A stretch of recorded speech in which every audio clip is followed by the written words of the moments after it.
Rhymes and Stories with Meenakshi।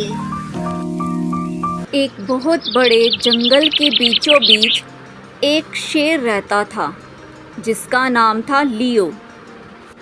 लियो जंगल का राजा था। उसकी ताकत, रफ्तार और दहाड़ से सभी डरते थे। उसी जंगल में एक हथिनी भी थी जिसका नाम एला था और वह बहुत समझदार थी। एला शांत, धैर्यवान, बुद्धिमान और विशाल शरीर के लिए सम्मानित थी। लियो और एला दोनों एक ही क्षेत्र में रहते थे, लेकिन उनके रास्ते शायद ही कभी मिलते थे। एक बार भयानक गर्मी पड़ी और जिस वजह से जंगल में भयानक सूखा पड़ने लगा। नदियाँ सूख गई, हरे भरे मैदान सूखे और बंजर हो गए। जंगल के जानवर पानी के लिए बेताब हो गए। जो थोड़ा बहुत पानी बचा था उसे लेकर जानवरों के बीच लड़ाई शुरू हो गई।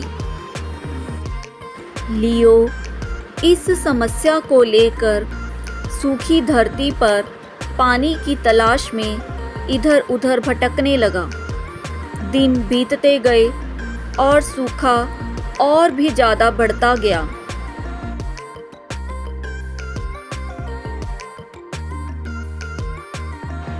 अब लियो की ताकत कम होने लगी। लियो कमज़ोर पड़ने लगा। जिन छोटे छोटे तालाबों से वह पानी पीता था, अब सूखे की वजह से वहाँ पानी ना मिल सका। एक सुबह जब सूरज उग रहा था, गर्मी से धरती झुलस रही थी, लियो ने एला को दूर मैदानों में धीरे धीरे चलते हुए देखा। उसने सोचा कि शायद एला ने पानी ढूंढ लिया हो। वो एला की तरफ भागा।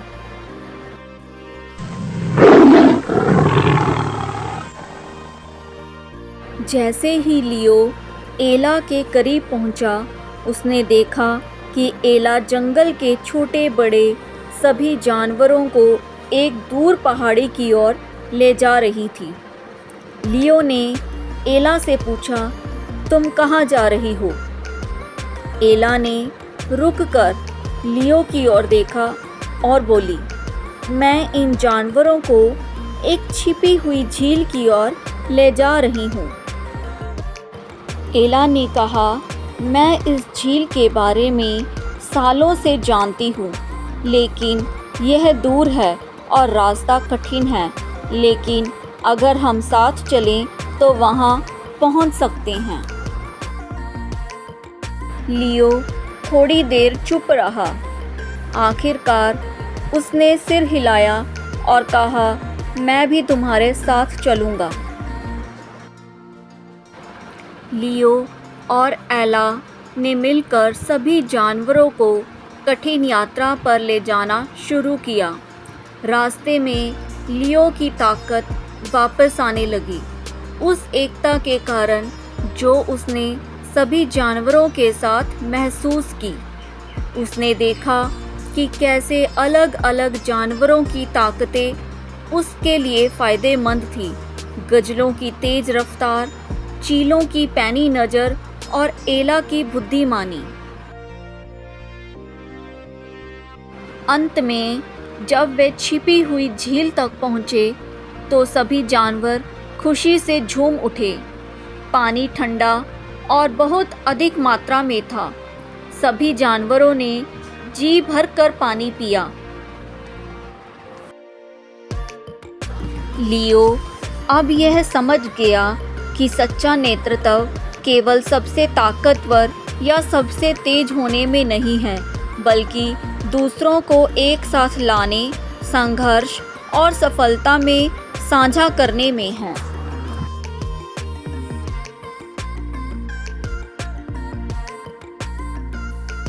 उस दिन के बाद एला और लियो पक्के दोस्त बन गए। जंगल के पशु दोनों के मार्गदर्शन में फले फूले। क्योंकि उन्हें पता था कि एक साथ सामना करने पर कोई भी चुनौती बड़ी नहीं होती।